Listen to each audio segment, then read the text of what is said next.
प्रेम से बोलिए श्री कृष्ण चंद्र भगवान की जय।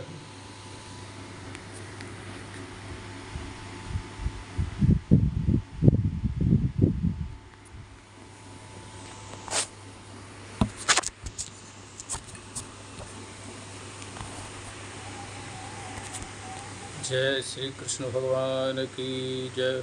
राधे कृष्ण राधे कृष्ण राधे कृष्ण। कहा गया है कि भगवान श्री कृष्ण यादव जाति के थे, लोग कहते हैं ऐसा, लेकिन भगवान असल में जाति किसी जाति के नहीं होते, क्योंकि भगवान जीव नहीं है। जीव में जाति होता है, भगवान तो ब्रह्म है और ब्रह्म का कोई जाति नहीं होता, वो भगवान है। लेकिन जिसके घर उनका अवतार होता है, जिस जाति के घर में, तत्काल उस जाति का नाम पड़ जाता है। जैसे भगवान श्री राम भगवान थे, लेकिन दशरथ के घर में अवतार हुआ, राजा दशरथ के घर में, और राजा दशरथ क्षत्रिय थे, इसलिए उनको क्षत्रिय जाति कहा जाता है कि क्षत्रिय थे भगवान श्री राम। ऐसे ही भगवान श्री कृष्ण को यादव जाति कहा जाता है। और यहाँ ग्रंथ में लिखा है कि कंस भी यादव था, कंस भी यादव जाति का था। यहाँ लिखा है, ध्यानपूर्वक सुनिएगा। कहाँ गया भाई? हाँ।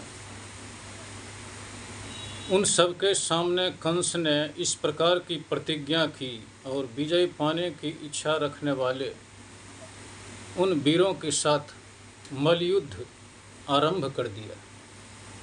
ज्यों ही चाणूर आया, यादवेश्वर कंस ने उच्च स्वर से गर्जना करते हुए उसे पकड़कर पृथ्वी पर दे मारा। यहाँ क्या लिखा है? यादवेश्वर कंस, यादवेश्वर यानी यादवों में श्रेष्ठ, सबसे महान शक्तिशाली। यहाँ लिखा है यादवेश्वर कंस।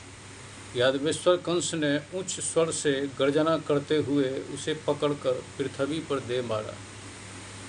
उसी क्षण मुष्टिक भी वहाँ आ गया, वह रोष से मुक्का ताने हुए था। कंस ने उसे भी एक ही मुक्के से धराशाही कर दिया। अब कूट आया, कंस ने उसके दोनों पैर पकड़ लिए और जमीन पर पटक दिया।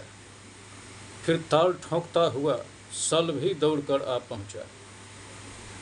कंस ने उसे एक ही हाथ से पकड़ा और जमीन पर पटककर घसीटने लगा। इसके बाद कंस ने तोसल के दोनों हाथ बलपूर्वक पकड़ लिए और जमीन पर पटक दिया। फिर तत्काल उठकर 10 योजन की दूरी पर फेंक दिया। इस प्रकार यादवेश्वर कंस उन सभी वीरों को अपना सेवक बनाकर मेरे नारद जी के कहने से उन योद्धाओं के साथ उसी क्षण श्रेष्ठ प्रवर्सन गिरी पर जा पहुंचा। वहां पर वह बानर दुविध को अपना अभिप्राय बनाकर उसके साथ 20 दिनों तक अविराम युद्ध करता रहा। कथा बहुत लंबी है। कहने का तात्पर्य है कि इस ग्रंथ में तो लिखा है यादवेश्वर कंस, 2 जगह लिखा है, और भी कहीं लिखा होगा। तो कहने का मतलब है कि कंस भी यादव जाति का ही था, तभी तो यहाँ लिखा है। मैं ज़्यादा बड़ा वीडियो क्या बनाऊँगा, आप लोगों को दिखाने के लिए मैंने ये पढ़कर सुनाया ग्रंथ। जय श्री कृष्ण चंद्र भगवान की जय।